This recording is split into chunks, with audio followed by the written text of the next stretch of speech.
Janu life story చూద్దామా?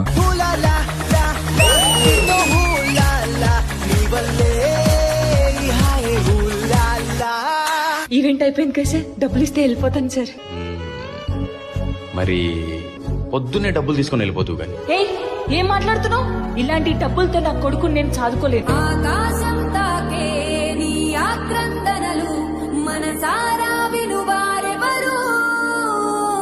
ఇదేదో చేసిందంటరా, అందుకే ఇలా మొగుడు దీన్ని వదిలేసాడు. ఏం మాట్లాడుతున్నావురా? చూసావా నువ్వు? చూసినట్టు మాట్లాడుతున్నావు. నీ అక్కకో చెల్లెకో ఇలాగే జరిగితే మాట్లాడతావా? ఏంటి నా జీవితం, ఇన్ని కష్టాలు, ఇన్ని అవమానాల నేను భరించలేకపోతున్నాను. వీటన్నిటికీ చావెతికు. నేను చచ్చిపోతాను. జానమ్మా, నేను తప్పు చేయకూడదు. ఈ తప్పు చేస్తే వీడు ఒంటరి వాడైపోతాడు. ఎన్ని కష్టాలు వచ్చినా, ఎన్ని అవమానాలు వచ్చినా అన్నిటిని ఎదుర్కొని